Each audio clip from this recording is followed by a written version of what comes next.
神奈川冲浪里的故事。在波涛汹涌的大海上，一道巨浪正高高扬起，似乎下一秒就要将下方的小船吞噬。而在远处，富士山静静伫立，像一个冷静的旁观者，默默注视着这一切。这幅画正是日本浮世绘大师葛饰北斋的经典之作《神奈川冲浪里》。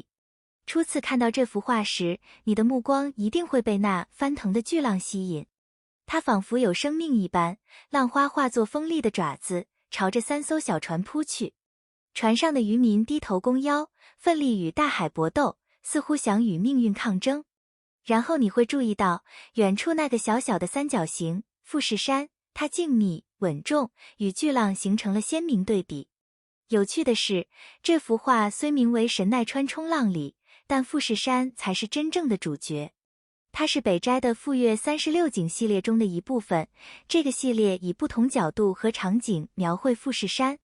北斋让富士山成为巨浪的背景，用一种戏剧化的手法展现了自然的壮丽和人类的渺小。这幅画最大的槽点之一就是它的色彩。你看到的这抹深蓝色并不是普通的颜料，而是当时从欧洲引进的普鲁士蓝。在19世纪，这种颜料刚刚进入日本，北斋成为最早使用它的艺术家之一。正是这种深蓝，赋予了画作强烈的视觉冲击力，也让它即使经过几百年，仍然能牢牢抓住观者的目光。更有趣的是，北斋在创作这幅画时已经70多岁了，可见艺术创作真的是越老越有劲儿。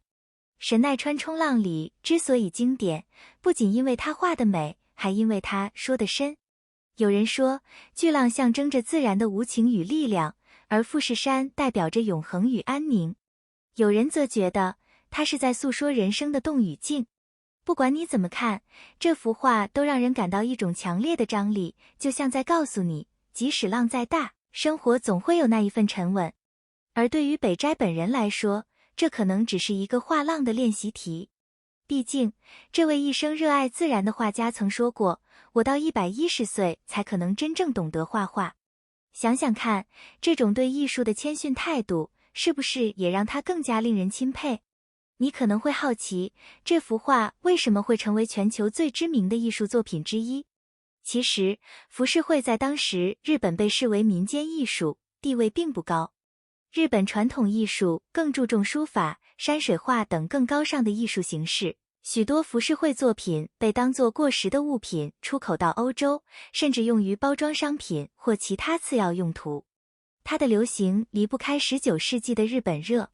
当时，日本艺术品大量涌入欧洲，尤其在法国、荷兰等地，许多印象派和后印象派画家，如莫奈和梵高，都对浮世绘着迷。